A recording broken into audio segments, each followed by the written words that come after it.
In 1931, a mining worker train vanished into the Appalachian night. The official story was a tragic river washout. But 80 years later, the train's coaches were found, impossibly preserved, deep inside a collapsed shaft, a place they were never supposed to be. For a local nurse named Grace, this wasn't just history, it was family. She discovers her great-grandfather's ticket from that final ride, with a handwritten note that changes everything. I kept them safe. But safe from what? Her search for answers awakens a powerful enemy determined to keep the truth buried with the dead. Because this wasn't an accident, it was something far worse. What really happened to the men sealed inside that train? Subscribe now so you won't miss similar chilling stories on our channel in the future, and drop your city and local time in the comments. It's always fun to see our map light up. The air in her mother's house was still and thick with the scent of old paper and cedar. For weeks, Grace Bell had moved through these rooms like a ghost, sorting through a life that had ended too quietly. Each box she sealed felt like a final goodbye, another door closing on the past. She was a hospice nurse. She was supposed to be good at this, at letting go. But this was different. This was her own mother's silence she was packing away. In the dim light of the study, she lifted the family Bible from its place on the mantel. It was a heavy, stoic thing, its leather cover worn smooth by generations of hands. As she cradled it, something slipped from between the pages of Genesis, a brittle, sepia-toned rectangle that fluttered to the floor like a dead leaf. She bent down, her knees creaking, and picked it up. It was a train ticket, old, so very old. The paper felt like a whisper against her fingertips. The ink was faded but clear. A worker's pass for the Black Ridge Mining Company, dated October 12, 1931. The departure time was stamped in a severe official font. 9:17 in the evening from Platform C. Her breath caught. This was the night. The night her great-grandfather, Samuel, and over 100 other men had boarded a train that was swallowed by the raging Black Creek, the Great Washout, they called it, an act of God. A tragedy that had carved a permanent scar into the soul of their small town. But as Grace's eyes traced the fragile lines of the ticket, she saw something else, something that didn't belong. A faint, penciled note in a looping, hurried script, the kind a man in a hurry might make. It looked like a conductor's scrawl. S12 Detour, it read. Tell May I kept them safe. May. That was her grandmother's name.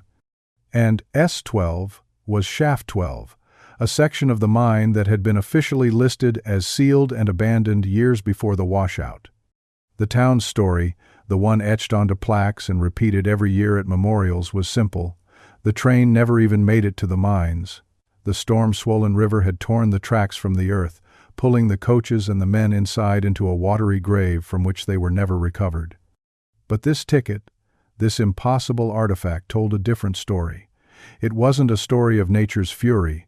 It was a story of a deliberate choice, a detour, a change of course that sent those men not into a river but somewhere else entirely. The words, "I kept them safe," echoed in her mind, a chilling, hollow promise. Safe from what? And why was Shaft 12, a sealed-off tomb, considered a place of safety? A cold dread, sharp and electric, prickled its way up her spine. This wasn't just a piece of history. This was a lie 80 years old. She had to know. She had to show someone. There was only one person who might understand, who might not call her crazy. Eli Strand, the retired mine radio man, lived in a small house overflowing with logbooks and maps. His hands shook with age, but his eyes were as sharp as they'd been when he was a young man listening to the whispers and crackles coming from deep within the earth. He took the ticket from her, holding it under the glow of his desk lamp with a reverence Grace found deeply moving. He traced the penciled words with a gnarled finger, his breathing slow and even. He didn't speak for a long time. The silence in the room was heavy, filled with the ghosts of forgotten signals and unheard calls for help. Finally, he looked up at her, his gaze steady and clear. "You're not crazy, Grace," he said, his voice a low rumble. "In my father's log from that night, he was on dispatch. He wrote down a note. Switch thrown at S12. The company told him it was a clerical error, told him to strike it from the record. A wave of validation, so powerful it almost buckled her knees, washed over Grace. Hope, fierce and bright, ignited in her chest. It was real. It wasn't just grief making her see patterns in the dust. Armed with this fragile truth, she went to the town council meeting. It was a planning session for the 80th anniversary memorial, held in the sterile, wood-paneled community hall. Conrad Hail, the grandson of the mining company's founder, stood at the podium, his suit immaculate, his smile polished and paternal. He spoke of honoring the fallen, of community resilience, of the unchangeable, tragic past. Grace felt a fire in her stomach. Their past wasn't unchangeable. It was a lie. She waited for him to finish, her heart hammering against her ribs, the ancient ticket clutched in her hand. "Mr. Hale," she said, her voice trembling but clear, cutting through the polite applause. All eyes turned to her. Her daughter, Lily, sitting beside her, shot her a look of sheer panic. "I have something. I have evidence that the story we've all been told about the washout isn't true." Conrad Hale's smile didn't falter, but his eyes went cold, like chips of ice. He gestured for her to approach, a picture of magnanimous patience. She walked to the front, feeling 100 pairs of eyes on her, and held out the ticket. She explained what it was, what it said. She spoke of Shaft 12, of the conductor's note. A nervous murmur rippled through the crowd. For a single, fleeting moment, she thought they might believe her. But Conrad took the ticket, barely glancing at it before holding it up. "Miss Bell," he said, his voice dripping with a condescending sympathy that was worse than any anger. "We all grieve in our own way, and this town has carried a great weight for a very long time." He paused, letting his words hang in the air. "But to come here, on the eve of a solemn memorial, and spread these painful fantasies based on a faded piece of paper, it's not just misguided, it's cruel. It harms the very families you claim to be helping by reopening wounds with false hope." He turned to the crowd. "This is a time for unity, for remembering the facts as they are, not for chasing ghosts." He looked back at Grace, his voice dropping to a near whisper, a silken threat. "I suggest you go home and be with your family." Humiliation, hot and suffocating, washed over her. He had dismissed her, belittled her, and painted her as a hysterical woman in a matter of seconds. She saw the faces in the crowd turn from curiosity to pity, then to annoyance. Lily was already on her feet, pulling at her arm. "Mom, please," she hissed, her face flushed with shame. "Let's just go. You're making things worse." The ride home was a blur of silent accusation. Lily finally broke the quiet as they pulled into the driveway. "Why would you do that?" she pleaded, her voice cracking. "You saw him. You saw how they looked at you. That man owns this town, Mom. This will chew you up and spit you out. For what? A ghost story?" The words stung, but Grace knew they came from a place of fear, of love. That night, sleep wouldn't come. Defeated, heartbroken, she found herself back in the study, the heavy Bible in her lap. She let it fall open again, her fingers tracing the verses her mother had underlined. And then she saw it. In the margin of a page in the book of Job, a faint inscription in her mother's elegant script. It wasn't a note about scripture. It was a promise, a creed, a family vow passed down through the silence. It read, "No one gets left underground." The words settled deep in her bones, a sacred instruction. This wasn't about her pride, or about proving Conrad Hail wrong. It was about Samuel. It was about the 100 other men. It was about a promise made in the dark, passed from one generation to the next. Lily was right. This could destroy her. But as she read those 6 words again, a quiet, unshakable resolve took root in her heart. She would not let them be forgotten. She would not let them be left in the dark. She would live by that vow, no matter the cost. The sting of public humiliation faded, replaced by a cold, hard resolve. Grace didn't return to her mother's empty house that night. Instead, she drove back to the warm, cluttered glow of Eli Strand's study. He was waiting for her, a pot of tea steaming between them, the ancient ticket resting on a velvet cloth on his desk like a sacred relic. He hadn't needed to ask how it went, the defeat was etched on her face. But now, sitting across from him, she felt the embers of her conviction glowing again. The words from the Bible margin were a shield around her heart. No one gets left underground. She told him about the note, about the vow. He nodded slowly, his eyes full of a deep, ancient sorrow. "Good," was all he said. "A promise like that has roots. It'll hold you steady when the wind blows." And the wind, they both knew, was about to start howling. For the next few days, Eli's study became their sanctuary, their war room. He shuffled through stacks of dusty logbooks, his fingers, though gnarled with arthritis, moving with a librarian's precision. He found the entry he'd mentioned, a single, spidery line in his father's hand from the night of October 12, 1931. The radio traffic log was filled with frantic reports of washouts and rising water, but there, timed at precisely 9:13 in the evening, was the anomaly, switch thrown at S12. Per C.H. Sr., C.H. Sr., Conrad Hail's grandfather, the man who ran the mine. A thick red line had been drawn through the entry, an angry, desperate attempt to erase a truth that refused to die. "My father was told to forget he ever heard it," Eli murmured, his voice tight. He never did.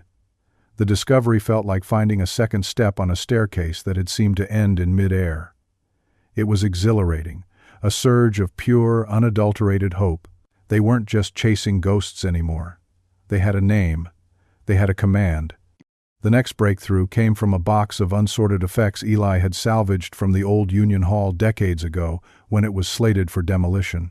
Inside, amongst rusted pins and water-stained newsletters, was a dented, metal lunch pail. It was heavy, its hinges frozen with rust. The initials S.B. were crudely scratched into the lid. Samuel Bell, her great-grandfather. Grace felt the air leave her lungs. It was his. Eli pried it open with a screwdriver. It was empty, save for a thick layer of dried mud and silt at the bottom. But it was the outside that held the secret. Halfway up its side was a distinct, dark line, a ring of discoloration left by standing water. "That's a water line," Eli said, his voice hushed with discovery. He pulled out a faded hydrological report from the week of the washout. According to this, the river crested at 302 feet above sea level that night. But this lunch pail, I found it near an old ventilation cut for Shaft 10, which is almost 100 feet higher in elevation than the riverbank. He pointed a trembling finger at the mark on the pail. The water that made this mark, Grace. It didn't come from the river rising up. It came from the mine flooding from the inside out. The implication was staggering. The official story of a train swept away by a raging river was a complete fabrication. The train had gone into the mine, and the water had followed it in. Or, more chillingly, the water had been let in. The hope was now a raging fire. They had proof the men went into the mine. They had proof the mine itself had flooded. But where exactly was Shaft 12? The old company maps were a confusing web of tunnels and spurs, many of which had collapsed or been sealed over the 80 years since. For 2 days they worked, with Lily, now grudgingly intrigued, using her digital prowess to overlay the brittle, hand-drawn mine schematics from 1931 onto modern satellite plats of the valley. The screen glowed, a patchwork of past and present, and then, there it was. A faint dotted line, an old rail spur labeled S12 Emergency that branched off the main track just before the river crossing. It ran for nearly a mile underground, heading directly toward a large, unsettled patch of land just behind the old town churchyard, a subsidence field, a place where the ground had slowly sunk over decades as the tunnels beneath it collapsed. They had found it. They had a target. A physical place on the earth where the lie was buried. Grace felt a dizzying sense of triumph. They were close, so close. The feeling lasted less than 24 hours. The call came the next afternoon while she was at the hospice, sitting with a patient.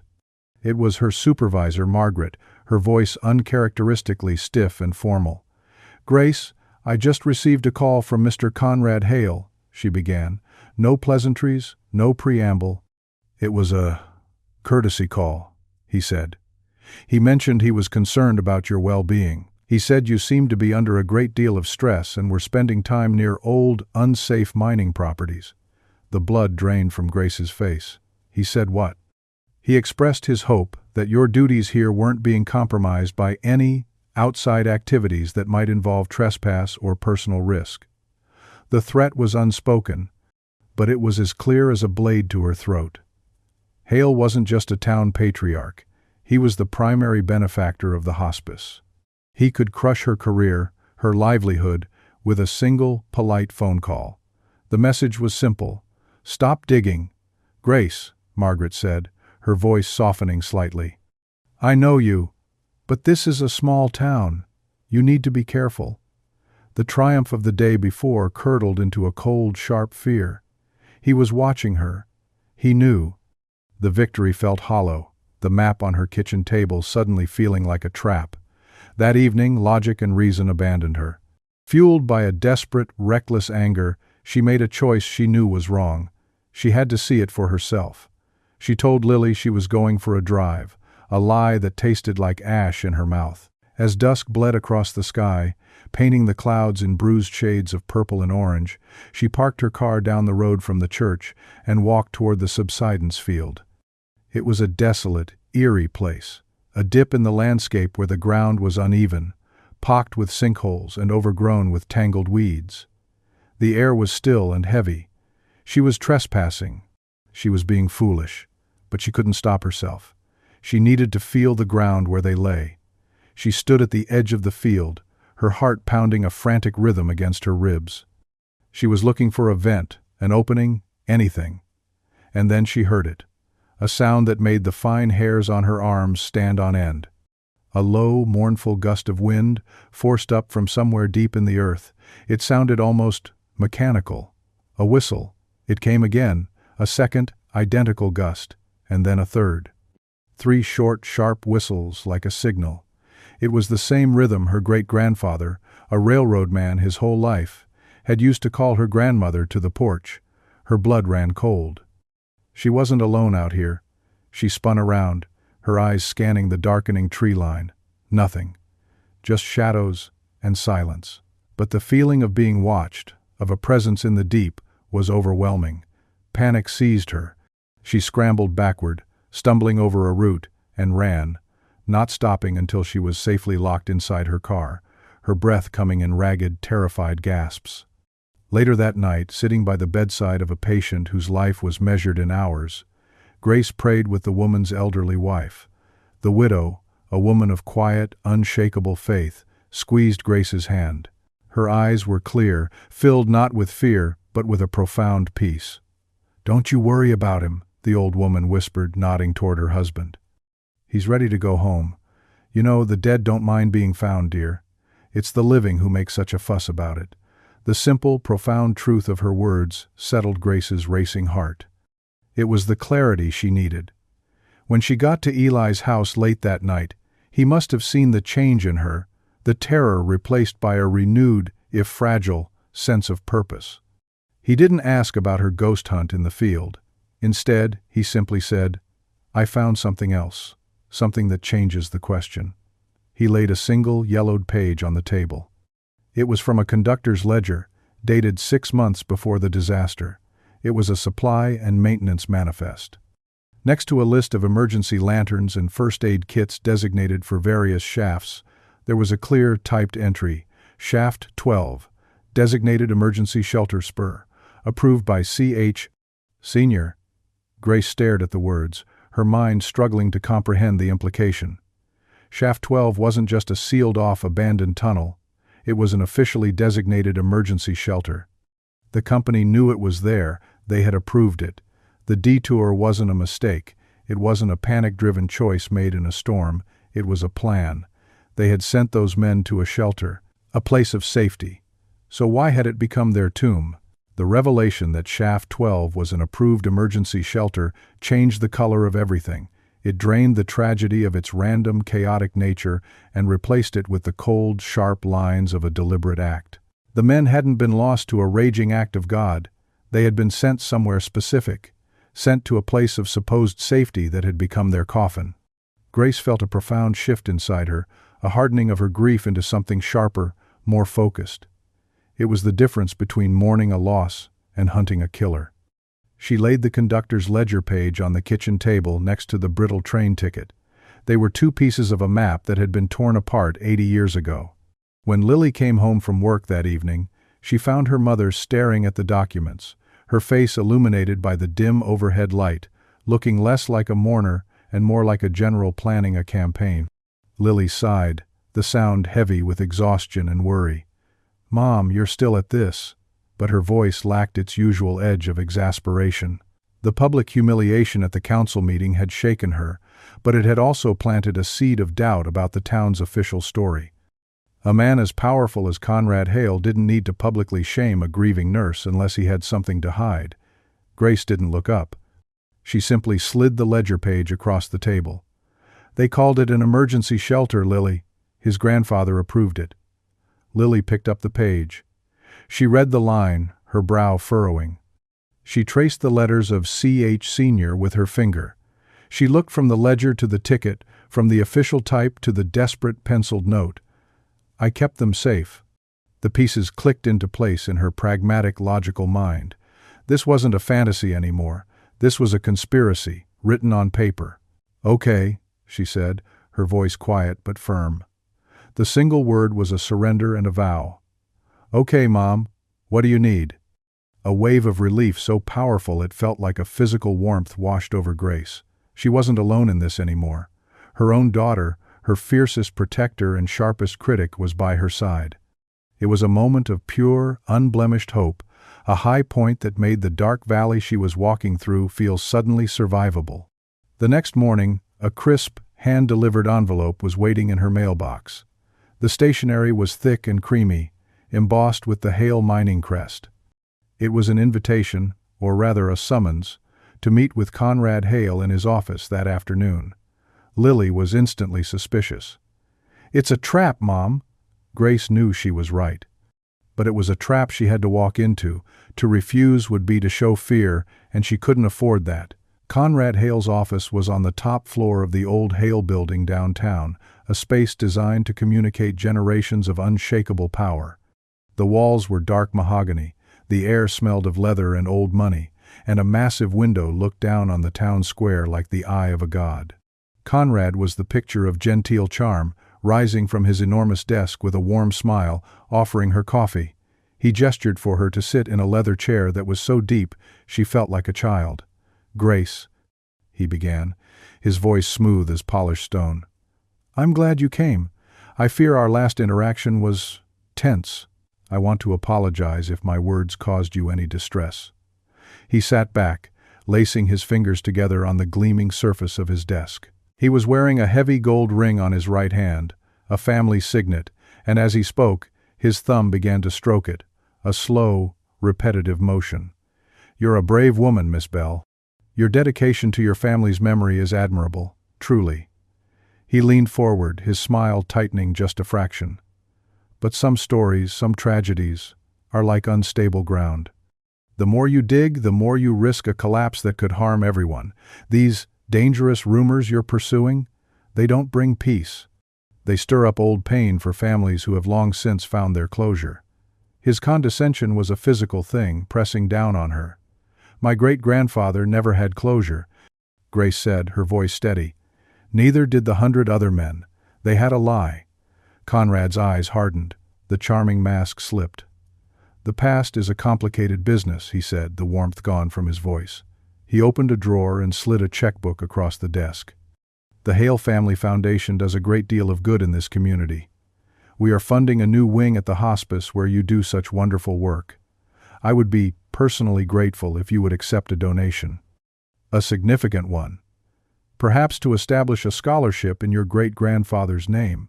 A way to create a positive legacy, to look forward instead of back." The bribe was so blatant, so insulting, it took her breath away. He wasn't just trying to silence her. He was trying to purchase her family's story, to wrap it in his blood money and call it charity. "My great-grandfather's legacy isn't for sale," she said, pushing the checkbook back toward him. She stood up, her legs shaking. "And I'm not looking back, Mr. Hail.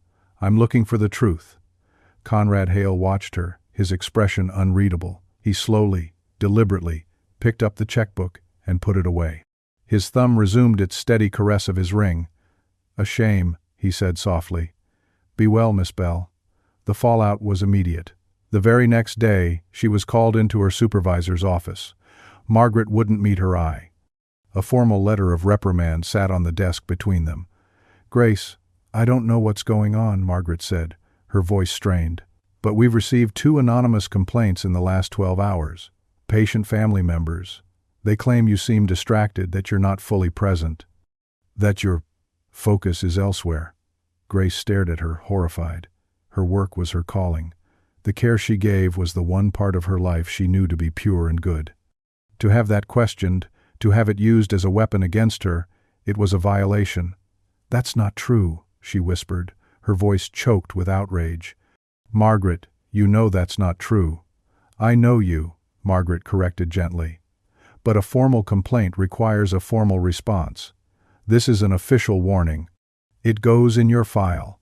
I have to ask you to resolve whatever is happening in your personal life. The hospice cannot be put at risk." The message was clear. Conrad Hail's soft warning had become a hard shove. He was systematically dismantling her life, piece by piece, starting with the part of her she held most sacred. The high of Lily's support plummeted into a new, terrifying low. She felt isolated, exposed, and deeply afraid. That evening, her neighbor, Hank Jarvis, the retired fire captain, found her sitting on her porch steps, staring blankly into the twilight. Hank had the quiet, steady presence of a man who had walked calmly into chaos his entire life. He didn't ask what was wrong. He just sat down beside her, his loyal old rescue dog Sadie, resting her graying muzzle on Grace's knee. "Heard you've been poking around the old mine properties," Hank said after a few minutes of shared silence. Grace just nodded, too weary to speak. "That's dangerous ground," he continued, "not as a warning, but as a statement of fact. Not just because of who owns it. The ground itself is a liar. You can't trust it."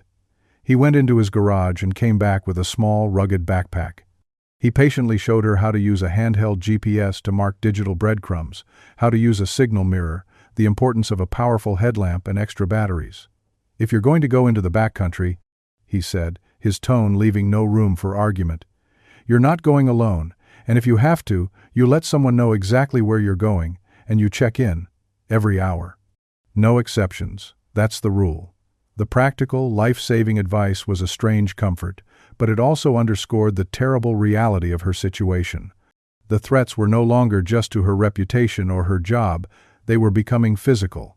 With Lily's help, they focused on the next logical step, the official records. If there had been a plan to use Shaft 12 as a shelter, there had to be a paper trail beyond the single ledger page Eli had saved. Their search led them to the town archives, a dusty, forgotten wing of the library presided over by a woman named Dorothea Pike.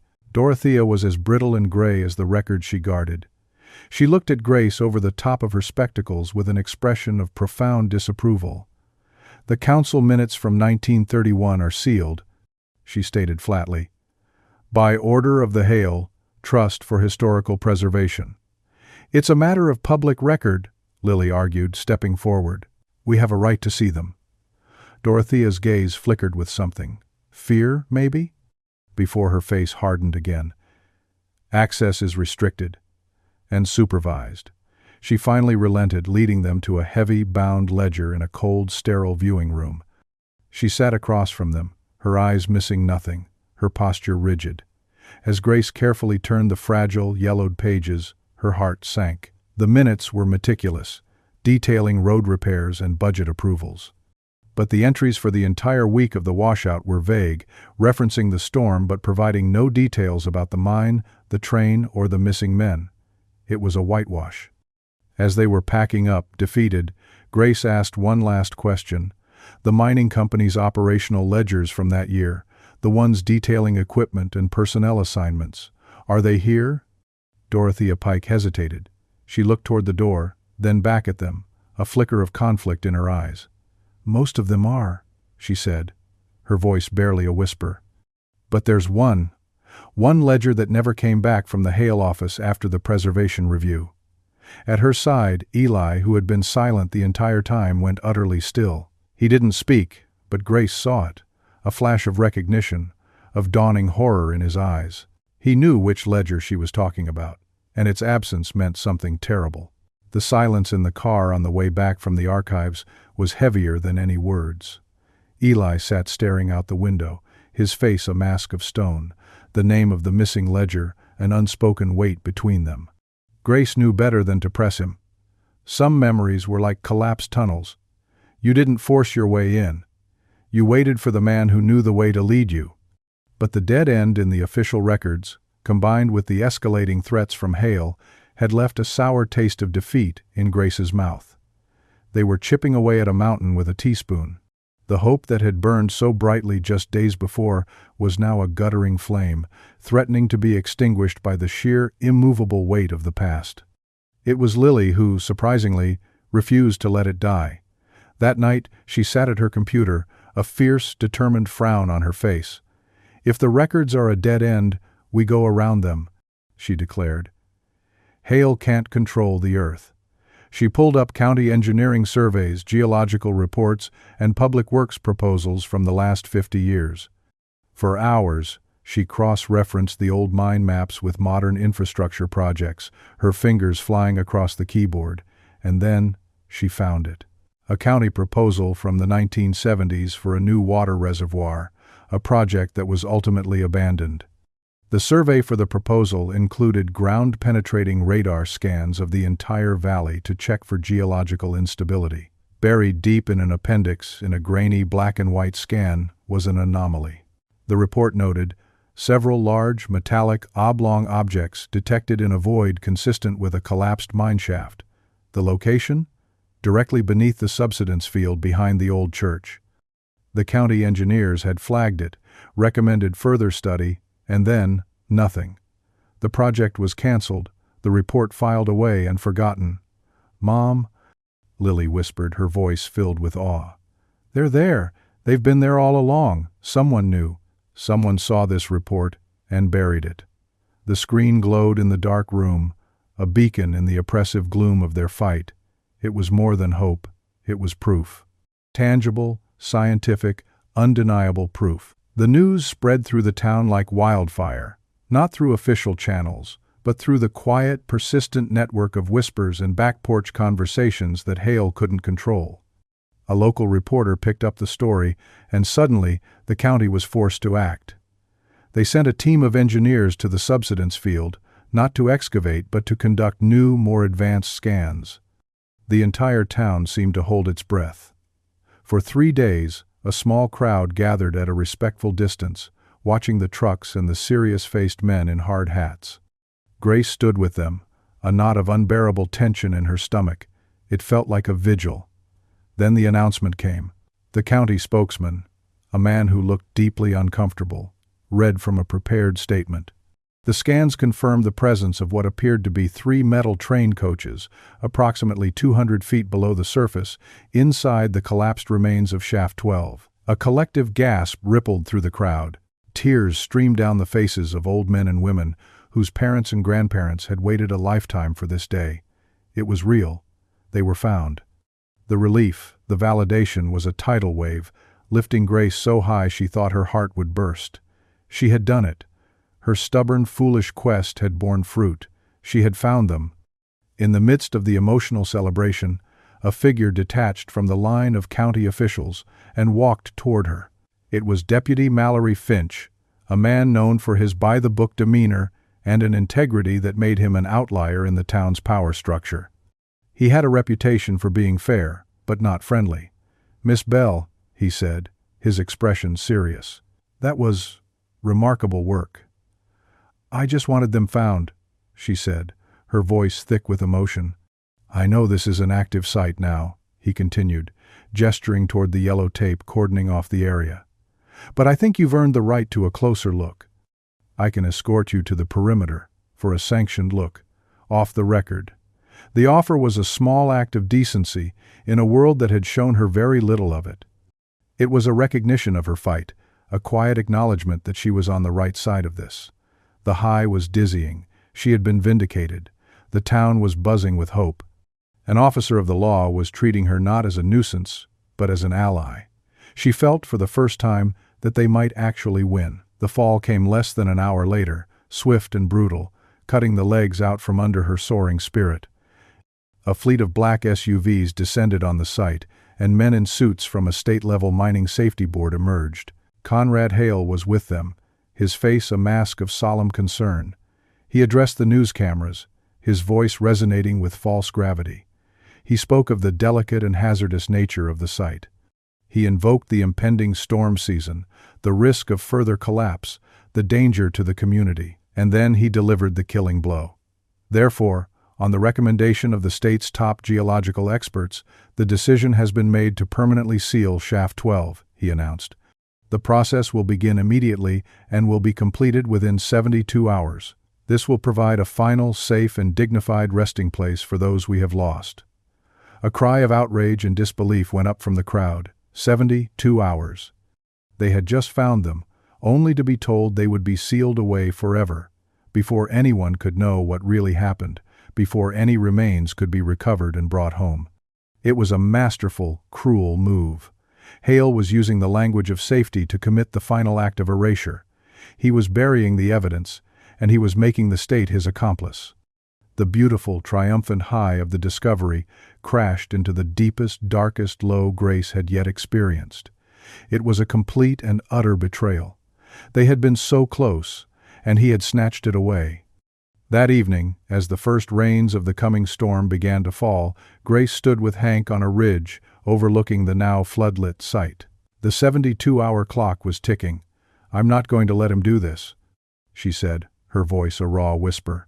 "There has to be something inside those coaches, a clue, something that tells the whole story." "Going down there is a suicide mission, Grace," Hank said, his voice firm. "That's not how we do this. We don't break rules and get ourselves killed. We get smart." He pulled a small, rugged drone from the back of his truck. "We can't go down," he said, "but this can." It was a brilliant idea. A way to see without risking their lives. They would abide by the rules, stay outside the perimeter, but still get their own look. Grace refused to be a passive victim. She would take action, but she would do it the right way, the safe way. They waited until the main shift of workers had left for the night, leaving only a skeleton security crew. From a safe distance, hidden by the trees, Hank launched the drone. Its small camera fed a live image to his tablet. The tiny machine zipped through the rain-swept air, over the yellow tape, and toward a large exposed ventilation shaft the engineers had been examining. The drone descended into the darkness. The image on the tablet was grainy, illuminated only by the drone's small light. They saw rock, dirt, twisted metal supports, and then the image flickered. It dissolved into a screen of static, then went black. "What happened?" Grace asked, her heart sinking. "Signal's gone," Hank muttered, working the controls. "No, it's not just gone. It's being jammed. Someone is broadcasting on the same frequency. Someone down there doesn't want us looking." The realization was chilling. It wasn't just old rock and forgotten history down there. There was an active, ongoing cover-up. As they packed up their gear, defeated again, Deputy Finch's patrol car crunched up the gravel road. He got out, his face grim. He didn't seem surprised to see them. "Heard the news about the sealing," he said, his gaze fixed on the brightly lit work site below. "It's a lawful order, Grace. My hands are tied." He looked at her then, and she saw the conflict in his eyes, the struggle between his duty and his conscience. "But a lawful order isn't always a right one," he said, his voice low. "I'll do what's lawful, but I'll also do what's right. Keep pushing. Don't let them shut you down." It was a small, fragile promise, a flicker of light in the crushing darkness. But as the 72-hour clock ticked down, Grace knew it wasn't enough. They were out of time, and the mountain was about to seal its secrets forever. The 72-hour clock was a death sentence. Every tick was a shovelful of dirt on her great-grandfather's grave. With the drone jammed and the site sealed off, Grace felt the walls closing in. Deputy Finch's quiet promise was a comfort, but he was just one man against a machine of power and influence. They needed something more. They needed the one thing Conrad Hail couldn't control: public outrage. The plan was simple and desperate. They would hold a press conference at the church hall, just across from the subsidence field. They would lay out all their evidence: the ticket, Eli's logbook, the conductor's ledger, the county survey, and plead their case to the regional news outlets. It was a long shot, a Hail Mary pass against a formidable opponent, but it was the only play they had left. The small victory of securing the church hall felt enormous. The pastor, a young man new to the town, and not yet beholden to the Hail dynasty, agreed without hesitation.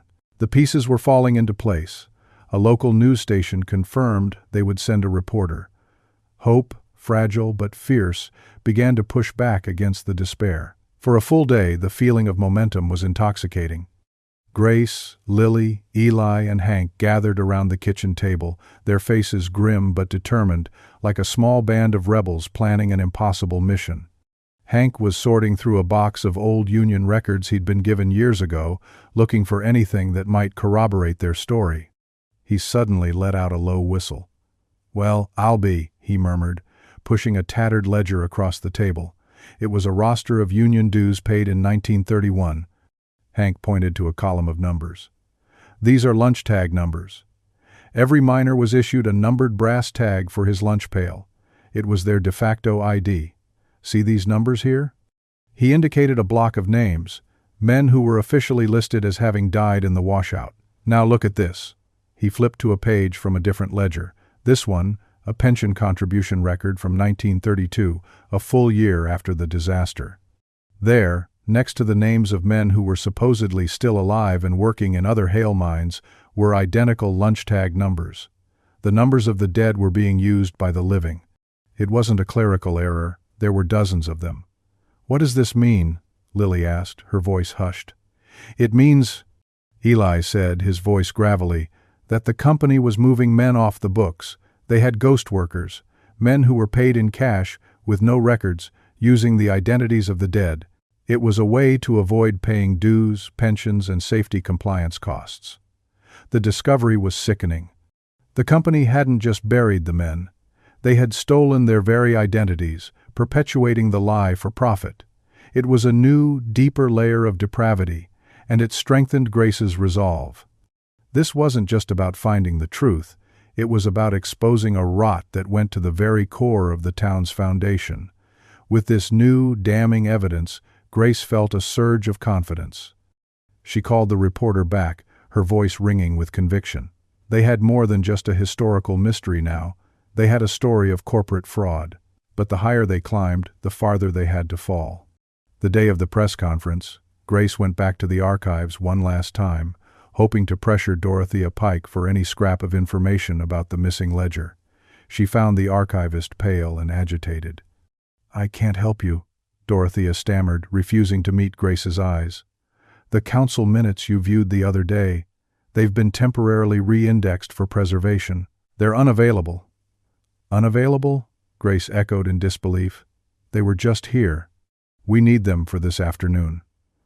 "I'm sorry," Dorothea said, her hands trembling as she straightened a stack of papers that were already perfectly aligned. "There's nothing I can do. It was a lie, and they both knew it. Hail had gotten to her. The door to the past was being slammed shut, one lock at a time. The real blow landed just 1 hour before the press conference was scheduled to begin. The young pastor called, his voice filled with apology and distress. "Grace, I'm so sorry. The fire marshal just left. He did a surprise inspection. There's a fire code issue with the hall's emergency lighting. Our permit has been revoked, effective immediately." Grace felt the floor drop out from under her. A fire code violation, in a church hall that had hosted community events for a century. The timing wasn't a coincidence, it was a surgical strike. Conrad Hail wasn't just playing defense anymore. He was actively sabotaging them, using the town's own bureaucracy as his weapon. The press conference was canceled. The reporter expressed her sympathy but said without a venue, there was no story. The momentum they had built shattered into a million pieces. The high of their planned expose crashed into the brutal reality of their powerlessness. And then came the final, crushing blow. While Grace was still reeling from the canceled event, her phone rang. It was Margaret from the hospice. Her voice was cold, stripped of all its former warmth. "Grace, I have to let you go," she said, the words stark and brutal. "Your position has been terminated. We've received 3 more signed, notarized complaints about patient safety. My board has made its decision. It's out of my hands. Grace couldn't breathe. Her job, her calling, the work that had defined her, that had given her purpose, was gone. Hail had taken it from her. He had warned her, professionally sabotaged her, and now he had followed through. She was unemployed, discredited, and utterly defeated. That night, she sat alone in the cavernous, empty church hall, the site of her failed stand. The rain that had been threatening for days finally broke, hammering against the stained glass windows. She was numb, hollowed out. She had lost everything: her job, her reputation, the fight. Sadie, Hank's gentle dog who had been left with her for company, padded over and laid her head in Grace's lap, whining softly. Grace buried her face in the dog's soft gray fur and finally let the tears come, silent, racking sobs of grief and rage. She whispered her vow into the empty, echoing space, the words tasting like failure in her mouth. No one gets left underground. It sounded like a fool's promise now. Lily found her there, a dark silhouette in the dimly lit hall. She didn't say, "I told you so." She didn't offer empty platitudes. She just sat down on the pew beside her mother, wrapped an arm around her shaking shoulders, and cried with her. In that shared moment of absolute despair, something shifted. Grace, in her fear of losing everything, made a decision born of desperation. The next day, Conrad Hail's lawyer contacted her with an offer. Hail would use his influence to have the complaints against her withdrawn, allowing her to seek employment elsewhere without a stain on her record. He would even provide a generous severance package. In return, all she had to do was sign a non-disclosure agreement, promising to cease all investigation and public statements regarding the 1931 mining disaster for a period of 30 days. 30 days. It was a devil's bargain. She would be muzzling herself, betraying her vow. But in her mind, it was a strategic retreat.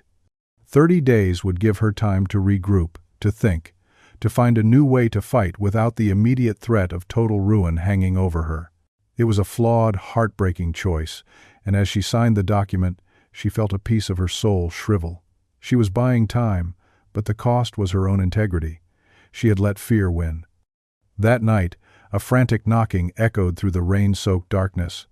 Grace opened her door to find Dorothea Pike standing on her porch, drenched and shaking, her face a mask of terror and shame.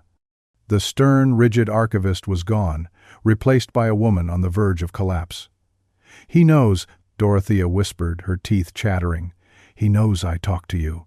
She fumbled inside her coat, her hands shaking so badly she could barely function. She pulled out a small, flat, rectangular object, a roll of microfilm. "I couldn't live with it anymore," she confessed, tears streaming down her face, mingling with the rain. "I've been altering records for them for decades. The Hail family. They pressure you. They find your weakness, and they squeeze." She thrust the microfilm into Grace's hand. "This is the truth. The real council minutes from that week. I copied them years ago, just in case. He can't know I have it.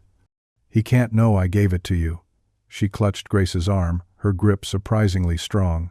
"His father," she choked out, her voice a ragged whisper. "Conrad's father, he was the one who authorized the S-12 diversion. It's all in there. He's the one who sent them into that shaft." Grace stood frozen on her porch, the cold, hard spool of microfilm clutched in her hand. It felt impossibly heavy, a concentrated weight of truth and terror. Dorothea Pike's confession, gasped out in the driving rain, was the key they had been searching for, but it was also a lit fuse. Hail knew. He knew someone had talked. The shame of the non-disclosure agreement Grace had signed just hours before burned in her gut. She had traded her voice for a moment of peace, and now the truth had landed on her doorstep, demanding to be heard. She brought the trembling archivist inside, wrapped her in a blanket, and made her a cup of tea, her nurse's instincts kicking in. Dorothea was in shock, but her fear had cracked open decades of silence, and the story poured out of her, a story of quiet threats, of records misplaced on Hale's orders, of a career spent as a warden in a prison of lies. The microfilm was her one act of rebellion, a secret she had guarded for 30 years. With Lily's help, They found an old microfilm reader at the high school library and projected the images onto a classroom wall. The real minutes from October 1931 scrolled by, a ghost of a lost history. And there it was. Not a vague reference to the storm, but a detailed, frantic account. A motion proposed by Conrad Hail Sr. himself to divert the 917 worker train to the S12 emergency spur, until such time as the bridge integrity can be confirmed. The vote was unanimous. It was an official act, documented and approved. The washout story was a lie from the very beginning, but there was more. Tucked into the notes was a switchman's report from that night. It read, 3 short whistles at 917 means switch thrown, signal received, diversion to S12 complete. 3 short whistles. The sound Grace had heard in the subsidence field. It wasn't the wind. It wasn't a ghost. It was a signal, an echo of a choice made 80 years ago, still vibrating in the earth. The evidence was irrefutable, a chain of command leading directly to Conrad Hail's father. This was their weapon, but the 72-hour clock was still ticking. The crews were already mobilizing at the site, preparing to pump tons of industrial foam into the shaft, sealing it and the truth forever. They had less than 48 hours left. Their only hope was Deputy Finch. Grace called him, her voice urgent, and laid out everything they had found. He was quiet on the other end of the line, the silence stretching for an agonizing minute. "A judge will need to see this," he finally said, his voice grim and determined. "This is more than a historical discrepancy. This is evidence of a potential crime. I'll take it to a magistrate first thing in the morning. I might be able to get an injunction to delay the sealing." A surge of adrenaline, of pure, unadulterated hope, shot through Grace. This was it. The law was finally on their side. The system she had come to distrust was about to work. For the first time in weeks, she felt like she could breathe. The next morning, as Finch headed to the courthouse, Grace felt a strange pull back to her mother's house. She wandered into the sewing room, a space she had been avoiding. Her mother's quilt, a sprawling, intricate masterpiece she had worked on for years, was still on its frame. Grace ran a hand over the familiar patterns, and then she felt it. A small, hard lump, sewn deep inside one of the thickest patches of fabric. Her fingers, nimble from years of nursing, worked at the threads. Inside the patch was a small object, wrapped in oilcloth. It was a key, a heavy iron switchman's key, its bow stamped with the number 14. She immediately called Eli. "A switch key?" he asked, his voice crackling with excitement. "Grace, I think I know that key. The missing ledger, the one Dorothea mentioned. It wasn't just an operational log. It was the master key ledger. It detailed every key for every switch and lock in the entire Black Ridge system. I remember seeing it once as a boy. My father used to say it was the most important book in the mine. They now had the official order, the switchman's confirmation, and the very key that had likely thrown the switch, passed down through her family like a secret burden. The pieces were all there. The victory felt tantalizingly close. At noon, Finch called. He had done it. "It's not much," he warned, "but it's a start." The judge issued a narrow injunction. It delays the sealing of Shaft 12 for 24 hours to allow for a preliminary review of this new evidence. 24 hours. It was a lifetime. The news was a thunderclap of triumph. They had stopped the machine. Grace felt a wild, almost hysterical laugh bubble up inside her. They had won. They had actually won. The celebration, however, was brutally short-lived. Not 2 hours later, a courier delivered a thick legal envelope to her door. Her hands trembled as she opened it. Inside was a civil action, filed by Conrad Hail, against Grace Bell for defamation, libel, and emotional distress caused to the families of the 1931 disaster. He was suing her personally. He was threatening to take her house, her savings, everything she had left. It was a vicious, vindictive attack designed to cripple her, to bleed her dry, to make her pay for daring to defy him. The exhilarating high of the injunction plunged into a sickening, terrifying low. He wasn't just going to beat her, he was going to destroy her. Panic began to set in, cold and sharp. She had to protect the microfilm. It was their only real leverage. She decided to take it to the archives, believing Dorothea could hide it better than anyone. When they arrived, however, they found the archive's heavy oak door locked, which was unusual for the middle of the afternoon. A faint, rhythmic coughing sound came from within. Hank, his old firefighter instincts kicking in, didn't hesitate. He put his shoulder to the door, and with a crack of splintering wood, it burst open. They found Dorothea on the floor, huddled in a corner, her face pale, gasping for breath. The air in the windowless room was thick and dusty. "He was here," she rasped, pointing a shaking finger at the open door of a small, unventilated records vault. "Hale, he was looking for the microfilm. When I told him I didn't have it, he just smiled, and he locked me in. He hadn't laid a hand on her, but his actions were just as violent. He had locked an elderly woman with a known respiratory condition in a dusty, airless vault and left her there. It was a monstrous act of intimidation, a clear signal that he was done with polite threats and legal maneuvers. This was a man with no moral boundaries, a man who would do anything to protect his family's secrets. As Hank helped Dorothea to her feet and Lily called for an ambulance, Sadie, Hank's rescue dog, began to whine and paw at a different door, a blocked-off access panel in the back of the archive. "What is it, girl?" Hank murmured. Lily, ever the map expert, pulled up the building's schematics on her phone. "That's an old service corridor," she said.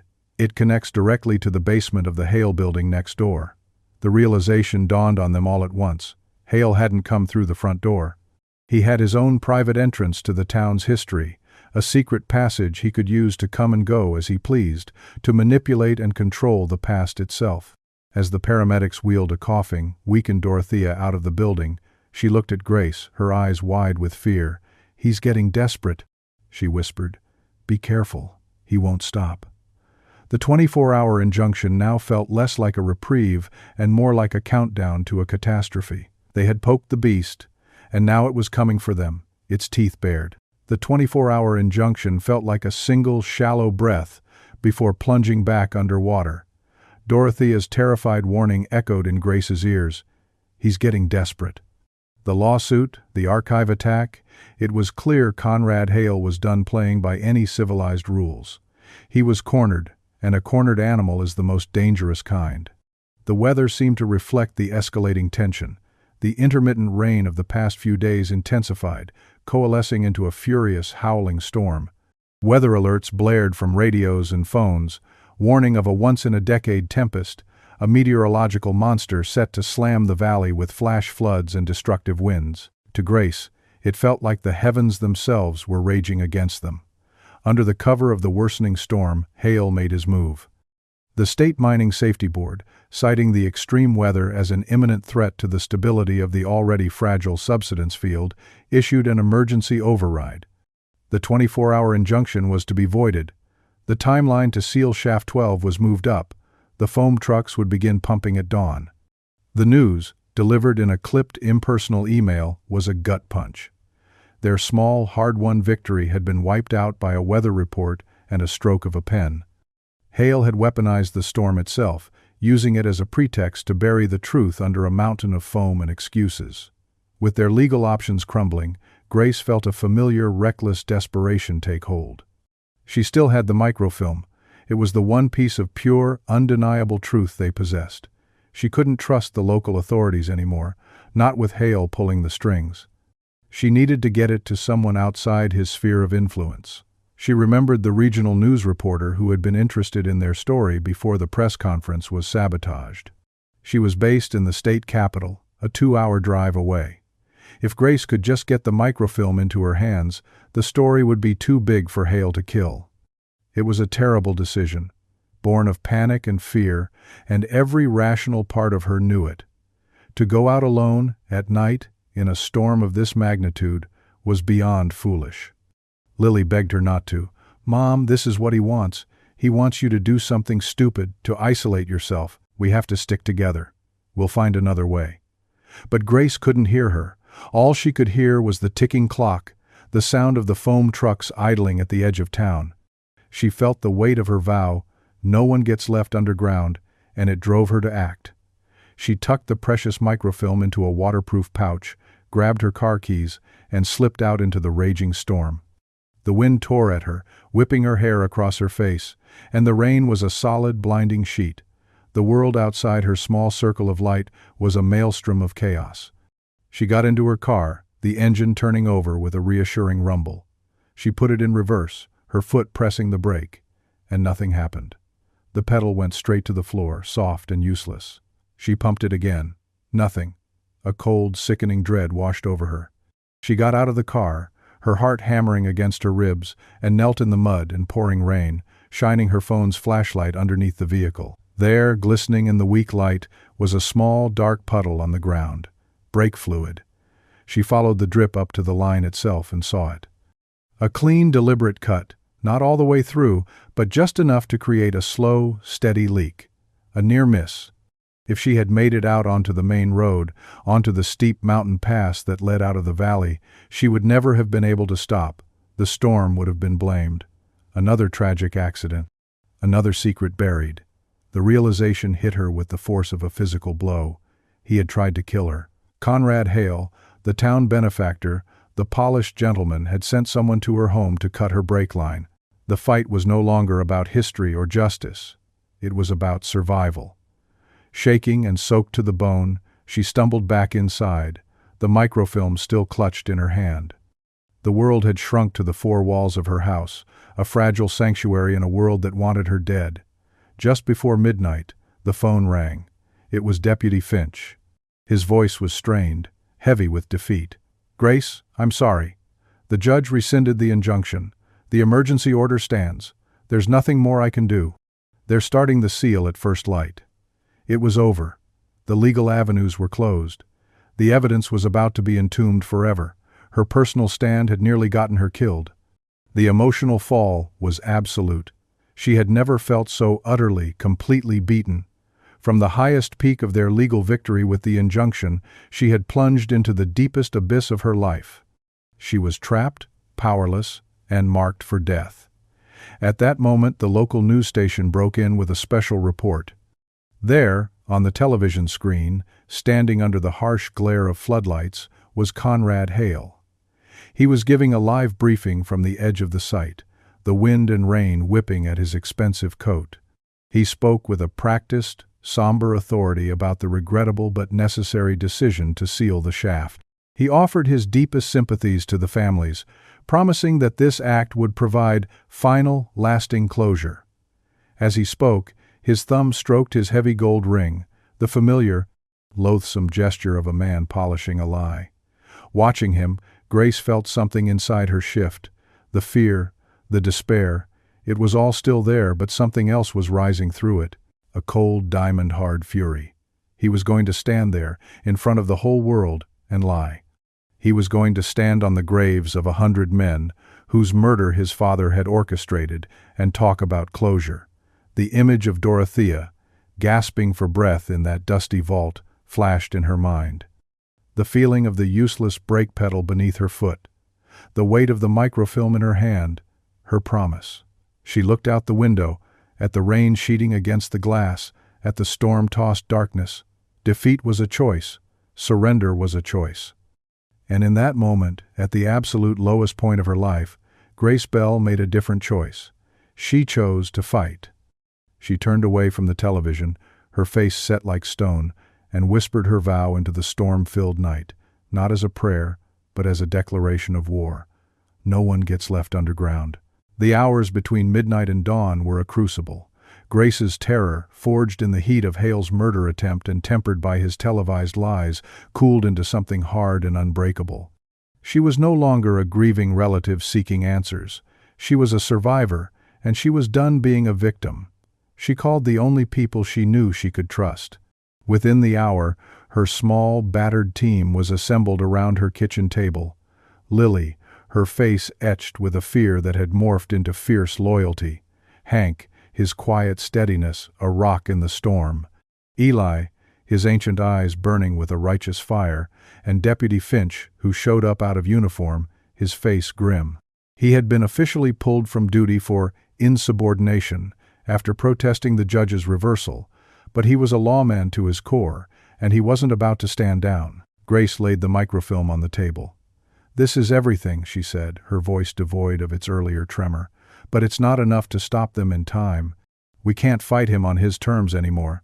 We have to find another way." The despair that had crippled them was gone, replaced by a focused, desperate energy. They began to work, not with the hope of a decisive victory, but with the grit of a last stand. Lily projected the microfilm's images onto the wall again, but this time she began to overlay them not just with the old mine maps, but with every modern utility plan and public works schematic she could find online. Water lines, sewer systems, abandoned reservoir projects, a complex, layered history of the valley's unseen infrastructure. "He controls the official history," Lily muttered, her eyes scanning the tangled web of lines. "But he can't control this. These are ghost lines. They're real, physical things in the ground." And then she saw it. A detail so small, so deeply buried in the blueprints for the failed 70s reservoir project that it had been overlooked. A lattice of unlabeled thin lines branching off from the main S12 spur. They weren't on any of the official Hail mining maps.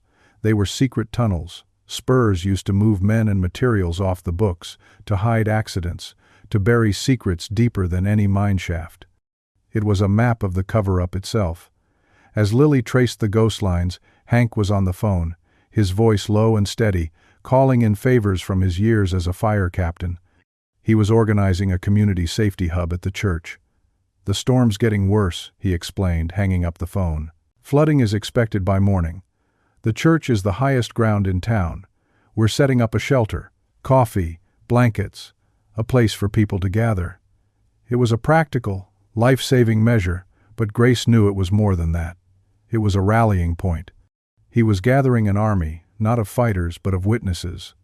While they worked, Eli, the old radio man, sat with his eyes closed, listening. Not to them, but to the storm. He had a preternatural sense for the way wind and sound moved through the valley's hidden hollows and ravines. "The wind," he said suddenly, his eyes snapping open. "It's coming from the northwest. If there's an open ventilation seam up on the ridge, the wind would be forced down it like a flue. It could carry sound up from deep inside the shaft." He was talking about the whistles. He believed there was a direct acoustic link to the entombed train. Following Eli's strange, intuitive logic, they found the spot on Lily's composite map, a narrow, almost invisible fissure in the rock face on the far side of the ridge, well outside the cordoned-off work site. Hank had a parabolic microphone in his emergency kit, a sensitive dish used to listen for the cries of trapped victims. It was a long shot, a desperate hope based on an old man's ear for the wind. As the first hints of gray light began to pierce the storm clouds, Hank and Grace made their way up the muddy, treacherous path to the ridge. They set up the microphone, aiming it at the fissure Eli had identified, and put on the headphones. At first, there was nothing but the howl of the wind and the hiss of the rain. The minutes dragged on. The foam trucks were already rumbling into position below them, their engines a low, menacing throb. And then, at precisely 9:17 in the morning, 12 hours after the train's last departure, it happened. Faint, but unmistakable, carried on the wind through miles of rock. 3 short metallic blasts, not a whistle, a horn, the train's horn, a signal from a ghost. A moment later, another sound, lower, heavier. The slow, rhythmic clank of couplers, the sound of a train shifting its weight. It was impossible. It was a tomb, but they were hearing it. And then, just as the sun broke through the clouds, Grace's phone buzzed. It was a text from an unknown number. "Check your email. N." The message was cryptic, but Grace knew.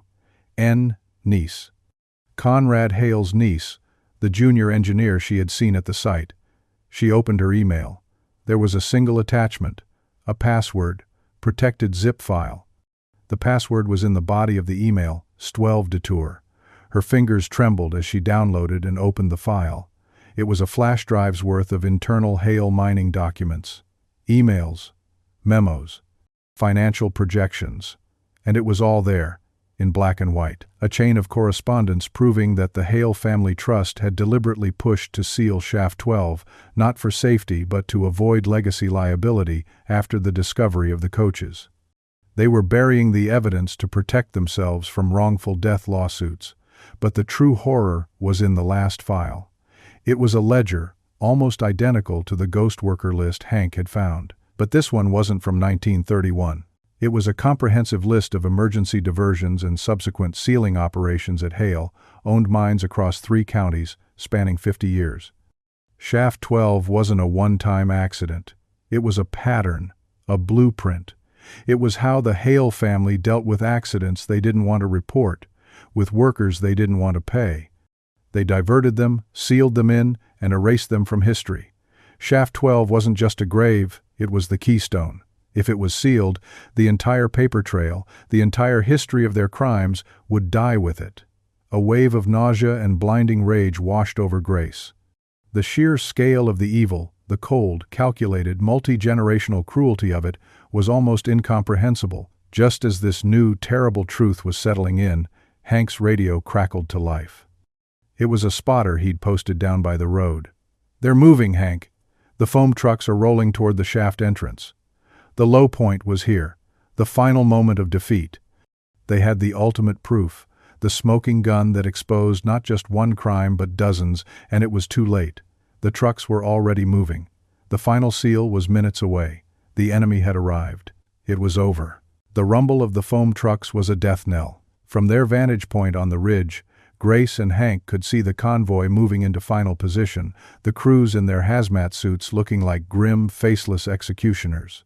The storm was breaking, and the first rays of dawn were cutting through the clouds, illuminating the scene in a cold, unforgiving light.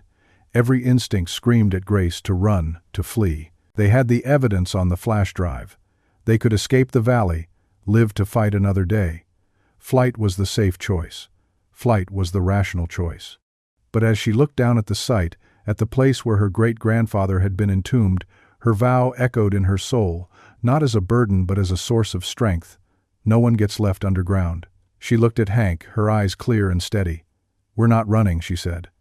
And in that moment, the final, desperate plan took shape, a coordinated, lawful, and brilliantly defiant intervention. Grace's first call was to Lily, who was already at the church with Eli, coordinating the community shelter. "The flash drive," Grace said, her voice urgent. "Send it to every news outlet in the state, now." Her second call was to the one man who had tried to stand for what was right, Deputy Finch. He answered on the first ring. "Finch, it's Grace. We have it. We have everything. Internal emails, financial motives, a pattern of identical incidents across 3 counties. It's a conspiracy that's been running for 50 years. There was a pause on the line, and then she heard the sound of a car engine starting. "Where are you?" he asked, his voice all business. "At the church," she lied, knowing his phone might be monitored. "Get this to the magistrate who issued the first injunction. File for an emergency restraining order. Now." The pieces of their last-ditch effort began to move with breathtaking speed. Down at the church, as the townspeople gathered for shelter from the rising creek, the old bronze bell began to toll, a deep, resonant sound that rolled across the valley. It wasn't an alarm, it was a summons. Led by Hank, a silent, determined procession of ordinary people, farmers, shopkeepers, teachers, the elderly, began to walk from the church toward the mine. They didn't carry signs. They didn't shout. They simply walked, a river of quiet conscience, and formed a human chain along the public right-of-way, just outside the yellow tape, their arms linked, their faces turned toward the foam trucks. They were a peaceful, lawful, unmovable presence.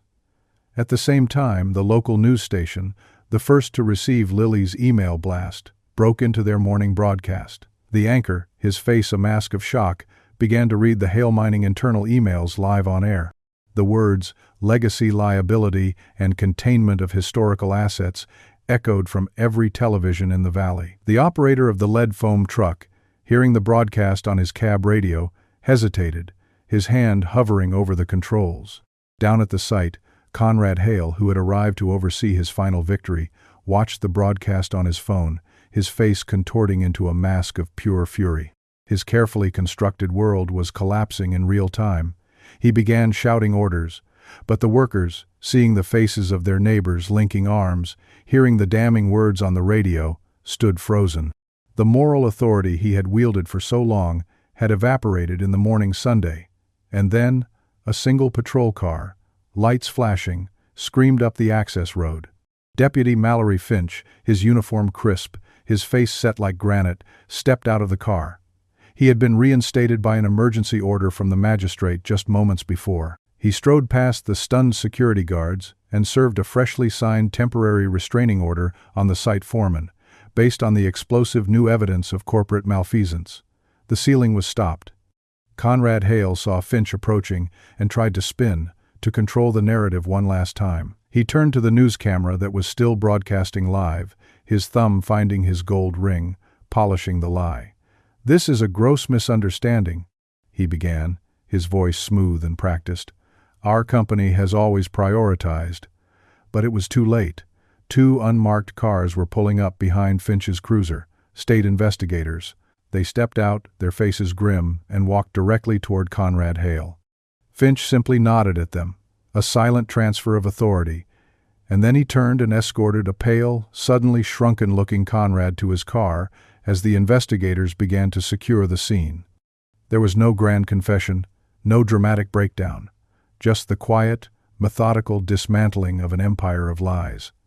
In the weeks that followed, the full truth was finally, painstakingly brought to light. Compelled by the state, engineers used remote cameras to explore the shaft. The images they sent back were both haunting and tender. The three coaches were there, settled in the darkness like sleeping giants. Their serial numbers, a perfect match for Eli's 80-year-old list. Inside one of the cars, the camera focused on a single, poignant detail, a bent conductor's punch, still dangling by its leather wrist strap from the arm of a seat, its notched pattern, a perfect, heartbreaking match to the brittle ticket Grace had found in her mother's Bible. At a town meeting held in the now reopened church hall, Dorothea Pike, her voice clear and strong, her health recovered, stood and read the true, unaltered minutes from 1931 into the public record, an official apology to the generations of families who had been denied the truth.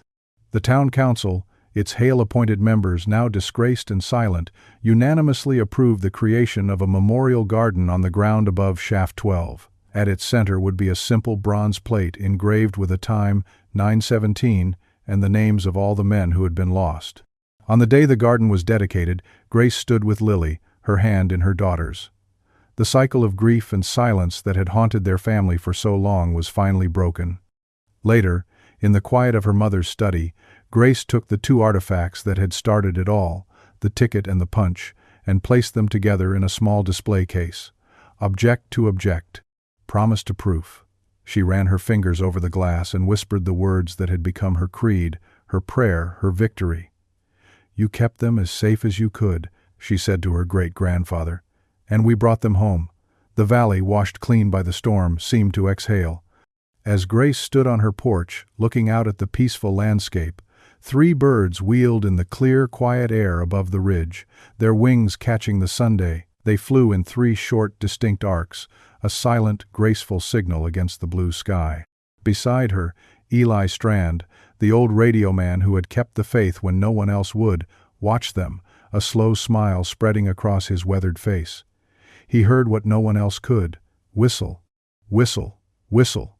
The men were at peace, and the promise had been kept.